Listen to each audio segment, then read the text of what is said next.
یک شنبه 7 دی ماه ساعت 4:48 عصر، لحظه‌ای که تاریخ ساز شد. 3 ماهواره ایرانی با هم توی یه لحظه از زمین جدا شدن و راهی فضا شدن. قبل از اینکه بگید چرا باید این چیزا رو بدونم، بذارید بهتون بگم این فقط یه پرتاب معمولی نیست. این داستان یه عده آدمیه که سالها شب و روز کار کردن.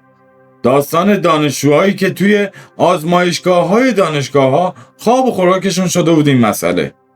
داستان مهندسینی که باور داشتن میتونن. و مهمتر از همه، فارغ از هر حرف و حدیثی، فارغ از مسائل سیاسی و این چیزا، این یه دستاورد علمیه. خالص و تمیز. یه پیروزی برای علم و دانش.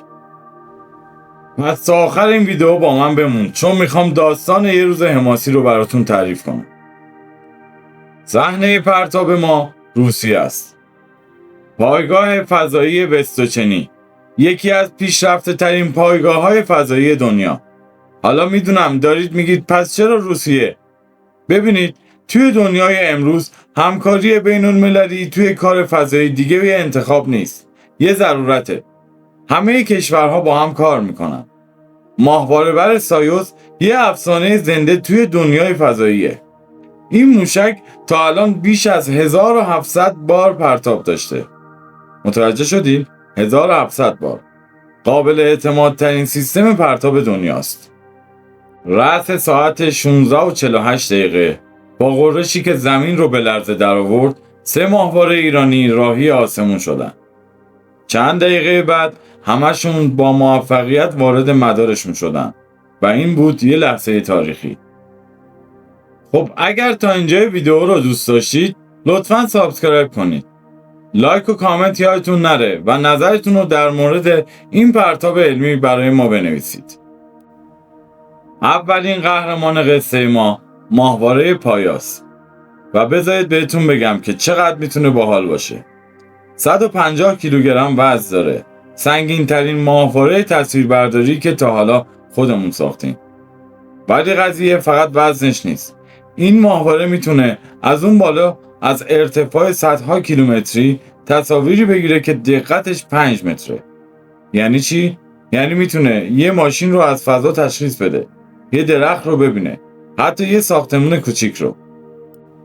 حالا بیایید یه قدم جلوتر بریم. پایا یه مغز هوش مصنوعی هم داره که با اون میتونه دقت تصاویرش رو به 3 متر برسونه.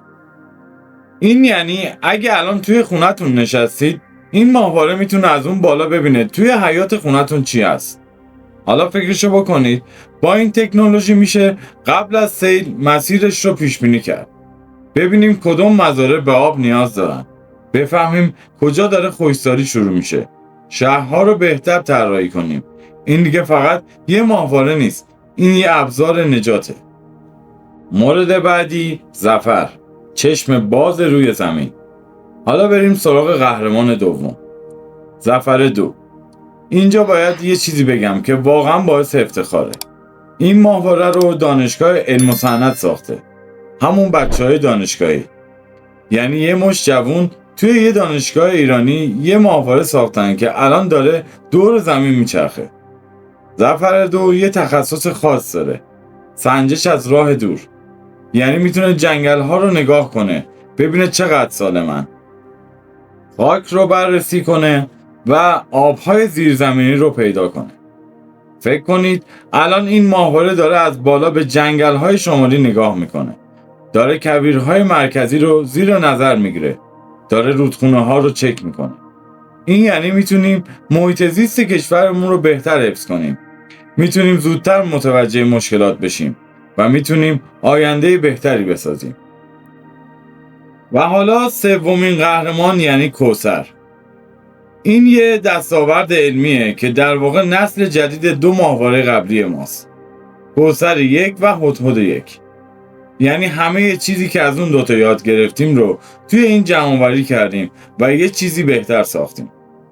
تمرکز اصلی کوثر روی کشاورزیه.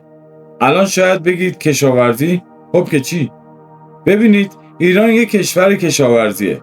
میلیون ها نفر از کشاورزی زندگی میکنن و کوثر میتونه بهشون بگه خاک چقدر رطوبت داره، محصولت سالمه یا نه؟ کی باید آبیاری کنی؟ چقدر محصول برداشت کنی؟ ولی این تمام ماجرا نیست. کوثر میتونه توی مناطق دورافتاده اونجایی که اینترنت نیست به دستگاه ها کمک کنه که با هم دیگه ارتباط برقرار کنن. یعنی اون روستایی که تا حالا از دنیا جدا بودن رو حالا میتونن به هم وصل کنن. این دیگه فقط یه ماهواره نیست. این یه پل ارتباطیه. حالا بذارید بریم سراغ قلب ماجرا. اینکه چرا این پرتاب انقدر مهمه. اول از همه این یه کار تیمیه. دولت، دانشگاه‌ها، بخش خصوصی، همه با هم. این یعنی داریم یه اکوسیستم فضایی میسازیم. دوم اینکه فارغ از هر حرف و حدیثی، فارغ از مسائل سیاسی و این چیزا، این یه دستاورد علمی خاصه. این نشون میده که ما میتونیم طراحی کنیم، بسازیم و پرتاب کنیم. میتونیم توی لیگ کشورهای فضایی دنیا باشیم. الان تعداد معدودی از کشورهای منطقه هستن که این توانایی رو دارن و ما یکی از اونها هستیم. ولی مهمتر از همه اینها، این ماهواره‌ها قرار زندگی ما رو بهتر کنن. پیشبینی بهتر بلایای طبیعی، مدیریت بهتر آب، کشاورزی قوی‌تر، محیط زیست سالمتر و ارتباطات بهتر. این دیگه فقط یه موفقیت علمی نیست. این یه سرمایه گذاری برای آینده است. امروز یه روز عادی نبود. روزی بود که ثابت شد علم و دانش حد و مرز نمیشناسه. روزی بود که یه عده جوون که سالها تلاش کردن میوه زحماتشون رو دیدن. و مهمتر از همه امروز ثابت شد که وقتی علم و دانش پای کار میاد، وقتی جوانها باور داشته باشن، وقتی همه دست به دست هم بدن، میشه معجزه کرد. و این فقط شروع راهه. پروژه های بیشتری در راهه. ماهواره های پیشرفته تری قراره بیان. آینده ای روشن‌تر در انتظارمونه. چون که ما ثابت کردیم میتونیم. خب، نظر شما چیه؟ این پرتاب براتون هیجان انگیز بود؟ فکر میکنید آینده صنعت فضایی ایران چی میشه؟ حتما توی کامنت ها بنویسید. اگه این ویدیو حال و هوای امروز رو بهتون منتقل کرد، لایک و سابسکرایب یادتون نره. ممنونم که تا اینجا همراه هم بودید. تا ویدیو بعدی چشم به آسمون بدوز و این نکات رو فراموش نکن.